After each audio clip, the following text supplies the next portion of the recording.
नमस्कार दोस्तों, आज हम बात करेंगे दिल्ली सल्तनत की। मैं आपको पूरी दिल्ली सल्तनत बेसिक और कॉन्सेप्ट के साथ और ट्रिक्स को इंक्लूड करते हुए पढ़ाऊंगा। पहली बार में आपको दिल्ली सल्तनत का जो बेस है बिल्कुल क्लियर हो जाएगा और हम आज दिल्ली सल्तनत की बात करेंगे। दिल्ली सल्तनत की स्थापना मोहम्मद गोरी के गुलाम और सेनापति कुतुबुद्दीन ऐबक ने की थी। मोहम्मद गोरी की मृत्यु के बाद दिल्ली सत्ता का मुख्य केंद्र बन गया था, इसलिए वहां पर ऐबक वंश या गुलाम वंश की नींव रखी गई और गुलाम वंश या ऐबक वंश को ही दिल्ली सल्तनत का संस्थापक वंश माना जाता है। और इसी क्रम में लगातार 5 राजवंशों ने दिल्ली सल्तनत को कायम रखा। जो अंतिम राजवंश था वो लोदी वंश था। तो लोदी वंश के अंत के बाद मुगलों का शासन आया और उसके बाद दिल्ली सल्तनत की बजाय हम पढ़ते हैं मुगल शासन या मुगल काल। तो हम बात करते हैं दिल्ली सल्तनत की। तो दिल्ली सल्तनत का समय शुरू होता है 1206 ईस्वी से 1526 ईस्वी तक। दिल्ली सल्तनत के जो समस्त राजवंश हैं उनके लिए एक छोटी सी ट्रिक बनाई है आपके लिए, याद रखो। जैसे आपका कोई दोस्त नाराज हो गया, वो खाना नहीं खा रहा, तो आप हंसी मजाक में उसको क्या कहोगे, एक खा ले तू साले, कि एक खा ले तू साले, नहीं तो भूखा मर जाएगा। तो ए का मतलब हो गया ऐबक वंश, दूसरा खा का अर्थ हो गया खिलजी वंश, और तू का अर्थ हो गया तुगलक वंश, और सा का अर्थ हो गया सैयद वंश, और ले का अर्थ हो गया लोदी वंश।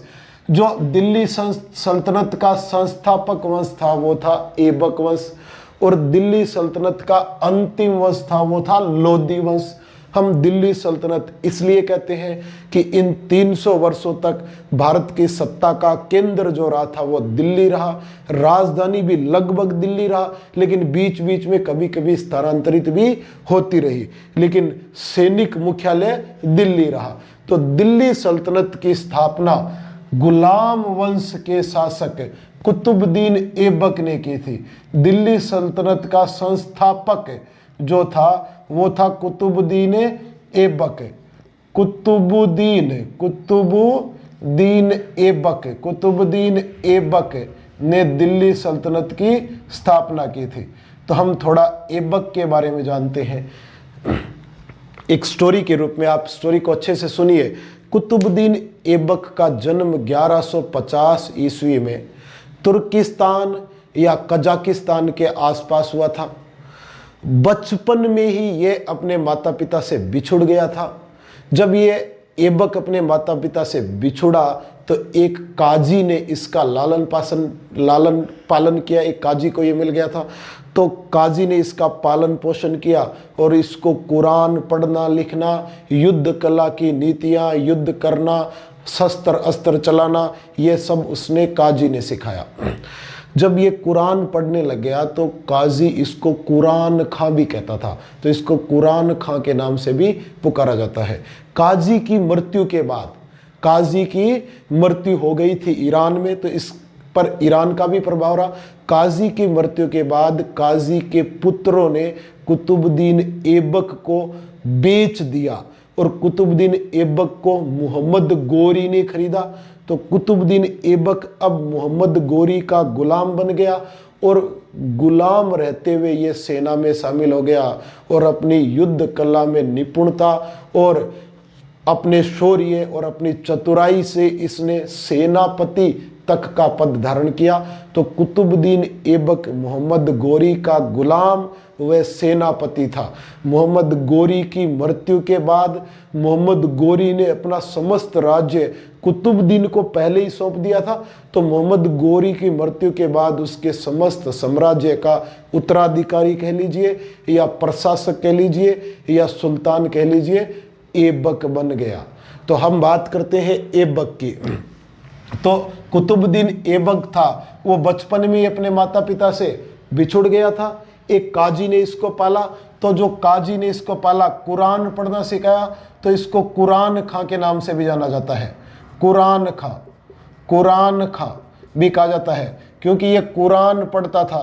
तो आप कह सकते हो कुरान कुरान पढ़ना, इसलिए इसको कुरान खां के नाम से भी जाना जाता है।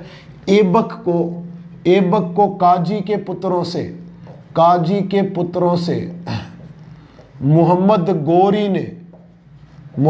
गोरी ने खरीदा था। जब मोहम्मद गोरी ने इसको खरीदा था तो ये मोहम्मद गोरी का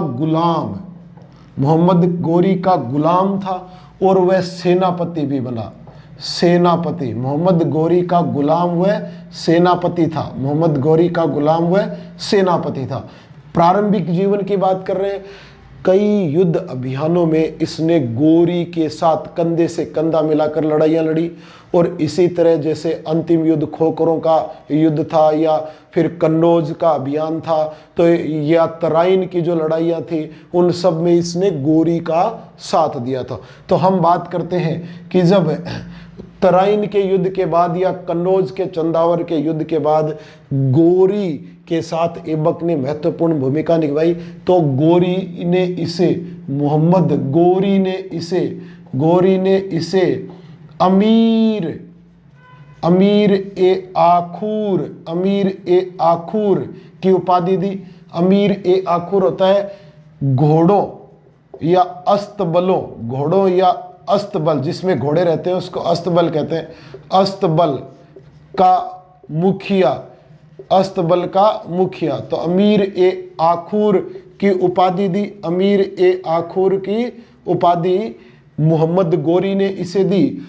और गोरी ने जब भारत का संपूर्ण साम्राज्य या प्रशासक ऐबक को नियुक्त कर दिया, तो गोरी के शासनकाल में ही इसने जो भारत में सिक्के चलवाए, उन सिक्कों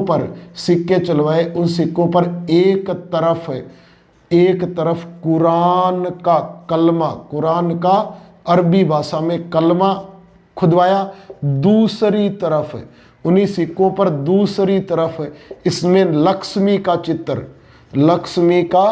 चित्र बनवाया। लेकिन उस समय आप कह सकते हो कि गोरी भी जिंदा था, ये केवल प्रशासक था, गवर्नर था। तो यूं कह सकते हो कि गोरी के शासनकाल में या गोरी ने सिक्कों पर एक तरफ कलमा लिखाया कुरान का और दूसरी तरफ है लक्ष्मी का चित्र बनवाया।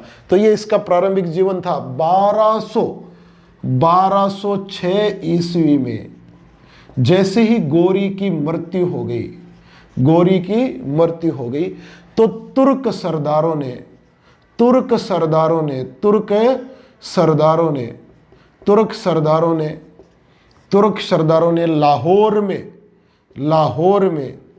लाहौर में इसका राज्याभिषेक कर दिया। तो अब हम इसकी एक बार फिर बेसिक से बात करते हैं कि जैसे ही गोरी की मृत्यु हो गई तो लाहौर में कुतुबुद्दीन ऐबक का राज्याभिषेक कर दिया गया। राज्याभिषेक लाहौर में हुआ, लेकिन सत्ता का प्रमुख केंद्र दिल्ली था, इसलिए इसने अपना सैनिक कार्यालय जो बनाया वो दिल्ली को बनाया, या सैनिक मुख्यालय जो बनाया वो दिल्ली को बनाया। तो कुतुबुद्दीन ऐबक ने राजधानी लाहौर को बनाया और सैनिक मुख्यालय दिल्ली को बनाया। ये गोरी का गुलाम था। अमीर ए आखूर की इसको उपाधि दी गई थी। जैसे ही ये शासक बना तो इसने अपना सेनापति बनाया बख्तियार खिलजी को। और ऐबक के दरबार में दो प्रसिद्ध विद्वान भी रहते थे। एक का विद्वान का नाम था फक्र ए मुद्दवीर और दूसरा नाम था हसन निजामी। एक दरबारी का नाम था फक्र ए मुद्दवीर और एक हसन निजामी। इसके जो दो दरबारी थे। तो हम बात करते हैं दरबारी कह दो, कवि कह दो या लेखक कह दो। इसके दरबार में जो रहते थे वो दो लोग रहते थे। एक का नाम था हसन निजामी और दूसरा जो था वो था फक्र ए मुद्दवीर।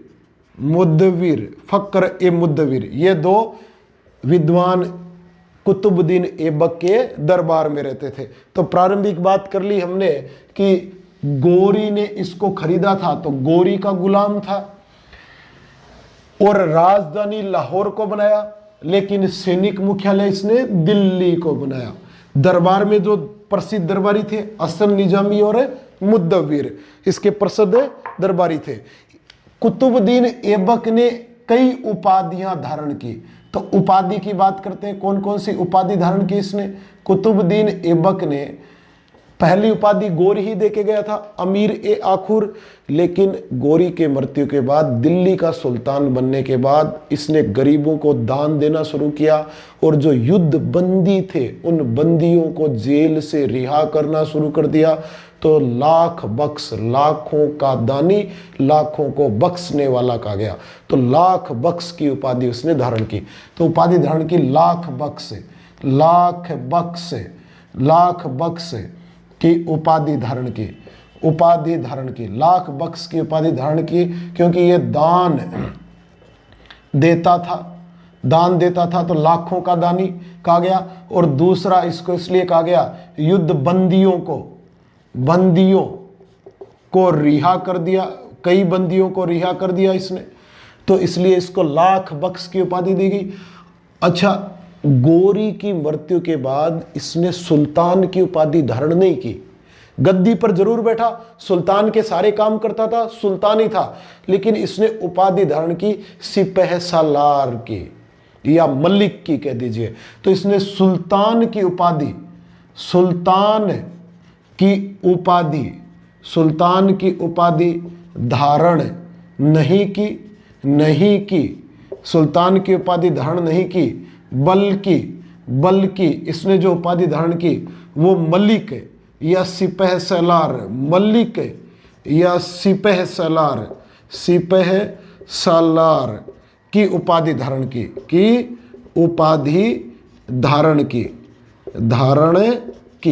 यानी ऐबक ने सुल्तान की उपाधि धारण नहीं की, उपाधि जो धारण की वो मलिक या सिपह सालार की उपाधि धारण की।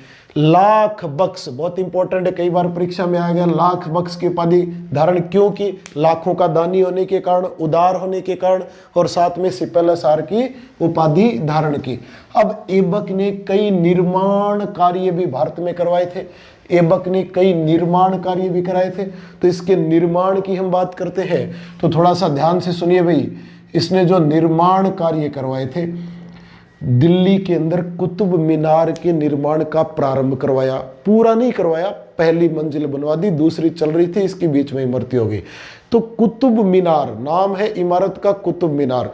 तो उस समय ऐबक के या दिल्ली में एक सूफी संत रहता था जो उसके साथ ही आया था, मोइनुद्दीन चिश्ती के। तो इस सूफी संत का नाम था बख्तियार काकी, सूफी संत का नाम था बख्तियार काकी। तो बख्तियार काकी जो सूफी संत था, उसकी याद में कुतुब मीनार का निर्माण कार्य प्रारंभ करवाया। दूसरा, उसने उत्तर भारत की पहली मस्जिद, पूरे उत्तर भारत, नॉर्थ इंडिया की पहली मस्जिद, इससे पहले कोई मस्जिद नहीं थी, पहली मस्जिद कुव्वत उल इस्लाम का निर्माण दिल्ली में करवाया। और वहाँ दो पुराने हिंदू मंदिर यानी विष्णु मंदिर और जैन मंदिर थे, उनको तोड़ करके उसका निर्माण करवाया। और ऐबक के ही सेनापति ने अजमेर अभियान के समय एक संस्कृत विद्यालय जो विग्रह राज चतुर्थ ने बनवाया था, उसको तोड़ करके 2.5 दिन में ही 2.5 दिन नामक झोपड़ा एक इमारत बनवाई। 2.5 दिन का झोपड़ा जो आज भी अजमेर में स्थित है। तो ये इसके कुछ प्रमुख निर्माण थे। दिल्ली में कुव्वत उल इस्लाम नामक मस्जिद बनवाई जो उत्तर भारत की पहली मस्जिद थी। दूसरा, कुतुब मीनार का निर्माण शुरू करवाया। और तीसरा, 2.5 दिन का झोपड़ा इसके सेनापति ने बनाया। तो हम बात करते हैं इसके निर्माण की। तो दिल्ली में कुतुब मीनार का निर्माण प्रारंभ करवाया, पूरी नहीं कर पाया, इसी के गुलाम ने पूरी करी थी, फिर प्रारंभ करवाया। ये जो कुतुब मीनार का नाम रखा था प्रसिद्ध संत, आप कह सकते हो प्रसिद्ध सूफी संत, प्रसिद्ध सूफी संत ख्वाजा कुतुबुद्दीन काकी या कुतुबुद्दीन बख्तियार काकी कह दो, कुतुबुद्दीन बख्तियार काकी, कुतुबुद्दीन बख्तियार काकी की याद में बनवाई। जो बख्तियार काकी था वो सूफी संत था। अब ये बख्तियार काकी जो था, ये बख्तियार काकी ख्वाजा मोइनु या मोइनु, ख्वाजा मोइनुद्दीन चिश्ती का, ख्वाजा मोइनुद्दीन चिश्ती का शिष्य, ख्वाजा मोइनुद्दीन चिश्ती का शिष्य वह उत्तराधिकारी था।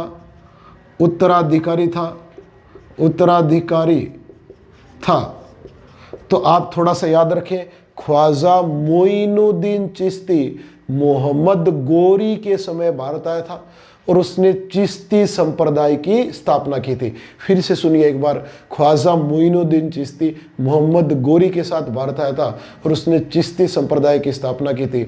उसी चिश्ती संप्रदाय को आगे बढ़ाने का काम किया था बख्तियार काकी ने या कुतुबुद्दीन बख्तियार काकी ने। ये भी एक सूफी संत था और उसी की याद में कुतुब मीनार का निर्माण प्रारंभ करवाया गया था। अच्छा, दूसरा इसका जो प्रमुख निर्माण था वो दिल्ली में उत्तर भारत की पहली मस्जिद, उत्तर भारत की प्रथम मस्जिद कुव्वत उल इस्लाम, प्रथम मस्जिद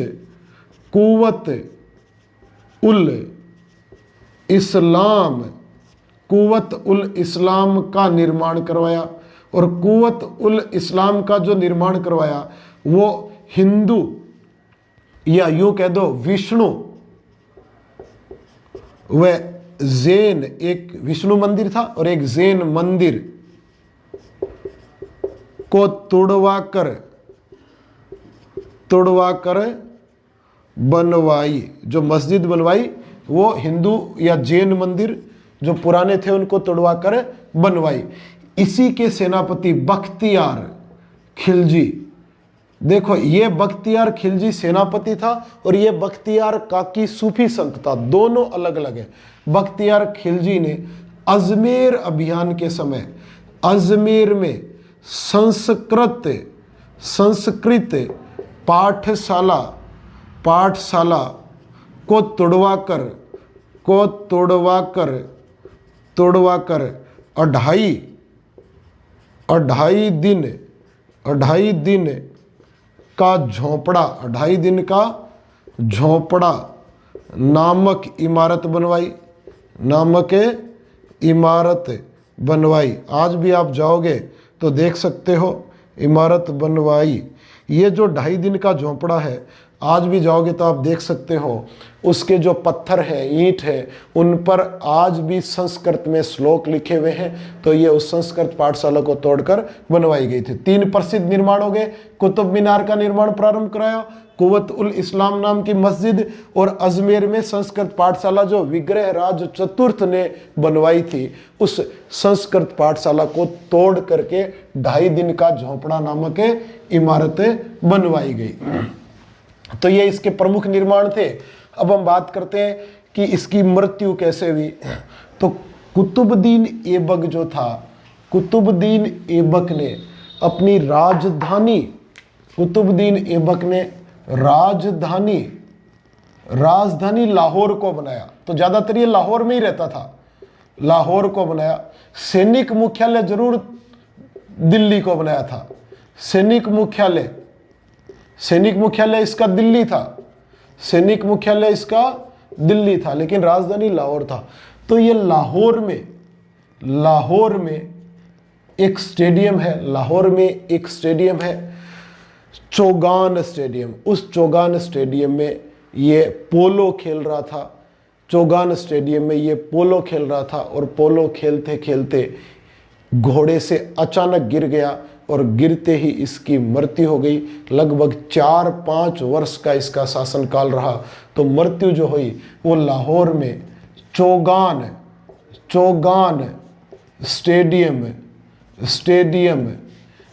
स्टेडियम में पोलो खेलते हुए घोड़े से गिरने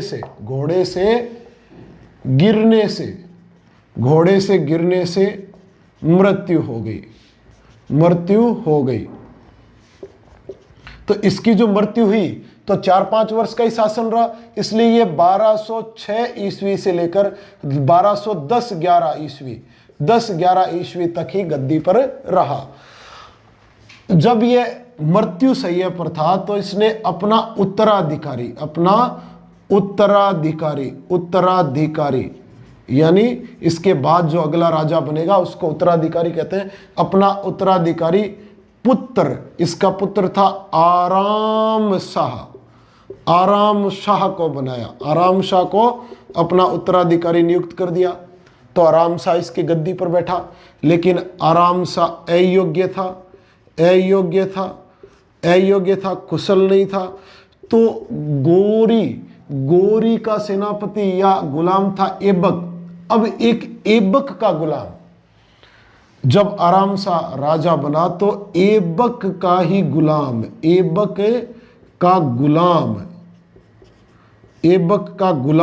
वह दामाद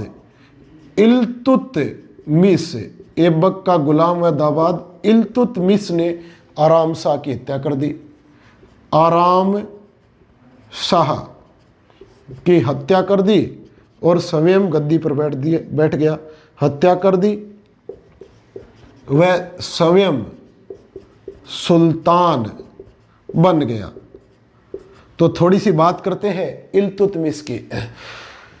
पहला अभियान गोरी या ऐबक ने गुजरात पर किया या गुजरात में किया था। मूलराज या भीम द्वितीय के समय गोरी की हार हुई थी। लेकिन दूसरा अभियान 1197 ईस्वी में, गुजरात के दूसरे अभियान के समय जो 1197 ईस्वी में किया था, उस समय गोरी कह दीजिए या ऐबक कह दीजिए, उन्होंने गुजरात से इल्तुतमिश को खरीदा था। खरीद कर ये इल्तुतमिश को दिल्ली लेके आ गए। युद्ध कला सिखाई गई, सेना में भर्ती हुआ और धीरे धीरे ये इल्तुतमिश अपनी योग्यता की वजह से बदायूं का गवर्नर बन गया। तो हम कहेंगे कि ये इल्तुतमिश गुलाम था ऐबक का, तो इसको गुलामों का गुलाम कहते हैं। गुलामों का गुलाम कहते हैं, क्योंकि ये खुद गुलाम था और ये जिसका गुलाम था वो भी गोरी का गुलाम था, तो गुलामों का गुलाम कहते हैं। ऐबक ने खरीदा था इसको। ऐबक ने गुजरात अभियान जो किया था 1197 ईस्वी में गोरी के समय ही में खरीदा था। ऐबक की मृत्यु के समय ये बदायूं का गवर्नर था और दामाद इसलिए कि ऐबक की पुत्री से इसका विवाह हुआ था। तो हम अगला जो शासक पढ़ेंगे वो इल्तुतमिश की बात करेंगे। बहुत बहुत धन्यवाद। आप इसी तरह से वीडियोस को स्टोरी के रूप में सुनोगे तो पहली बार में ही क्लियर हो जाएगा। नोट्स भी बना सकते हैं। तो कल या नेक्स्ट क्लास में हम इल्तुतमिश की बात करेंगे।